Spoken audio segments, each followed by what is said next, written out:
Hi, everybody. Again, CohhCarnage here with another thoughts video, this time on Expeditions Rome. This game is something pretty cool. As a historical game, I am not generally super interested in these. In that case, the game generally has to have something a little bit more interesting or something a little bit bigger than normal, like either a sci-fi twinge or, some fantasy or something. This game has none of those. It is straight history, but I can say it is definitely good enough to have held my interest. Expeditions Rome is a strategy game that is kind of a cozy hybrid between like an XCOM style tactics game and a CRPG. It's not really on either end though. It has way more RPG elements than a standard kind of XCOM tactics game, but it does not really have all of the kind of RPG depth you'd expect from a CRPG. So it's kind of doing its own thing right in the middle. It actually does it pretty well. It's generally comprised of combat scenes, looting scenes, and dialogue scenes where you run around small camps and talk to characters. The combat is turn-based. It has 4 classes, each with 3 subclasses. You can mix and match abilities from them, and then mix and match your party as well, generally up to 6 people. You kind of have a main party of characters that are fully voiced. By the way, everything's voiced in the game. And then you have kind of a sub party of people that you hire, and depending on the mission, you kind of have to mix and match between them. But it definitely does work out. This game comprises of 2 main elements: running around on foot, generally with your small party, talking, looting, and fighting. And then also a pretty... Cohh, get the damn fish! Thank you so much, chat. A relatively advanced kind of meta game where you're controlling a larger army and moving it around and taking various resources, conquering your maps, and progressing the story.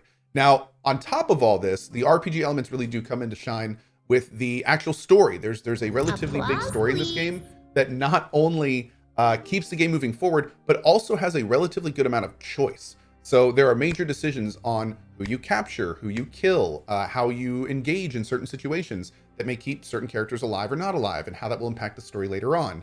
So it seems like because of these choices, we will see lots of variance potentially in future gameplays, and also kind of how your party reacts to you, which also is a big deal.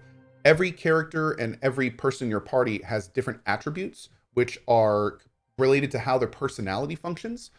Some like warmongering, some prefer being honest, some like skullduggery, and your options can influence those, and they have kind of different relationships to your character, which will change over time. So kind of how you roleplay your character mixed with what types of characters you decide to travel with you kind of can greatly impact your RPG experience. Anyway, all this being said, I was very pleasantly surprised with Expeditions Rome. This game is long. I have spent, I think, over 20 hours in the game so far, and I am on Act 1 of 3.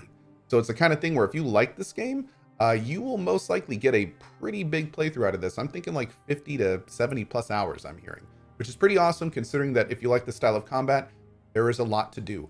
Also of note, there is a relatively cool base building mechanic, where it's more of a base progression mechanic, but it does unlock some very meaningful upgrades to your party and characters. There's also a full inventory system. There is a full inventory upgrade system. There's a crafting system, and it just kind of like keeps growing and growing as you make your way through the first 10 hours. So anyway, that's Expeditions Rome. I will say again, if you really like CRPGs or really like XCOM games, or better yet, if you really like both, a very nice little cozy hybrid of those 2 genres. And yeah, I hope you enjoyed as much as I did, because it's been a lot of fun. As always, thank you so much for watching. I hope you enjoyed this thoughts video. Quick shout out, by the way, to our new YouTube. If you're watching this on YouTube, we have a new daily highlight reel YouTube you may enjoy, where every day on this channel, my 8-hour normal stream is being edited down to about 15 to 30 minutes and put up every single day on that YouTube. Be sure to check it out. And oh, one final note before I go. As this won't impact many of you, I do want to give a shout out to the developers for the very cool Twitch integration they did with this game. Not only can Twitch viewers name different people in the map, they can gift resources to the streamer, but most importantly, it gives a full tactical feedback to the player of exactly how the battle's going. They can set people on fire, they can buff the enemy, they can buff your characters. Lots and lots of stuff that can be done. And it is a very cool implementation that I think many other devs could definitely take some notes from. So on that note, thanks for watching. See you guys next thoughts video, because there will be a lot of them coming up in February, and have a great rest of your day.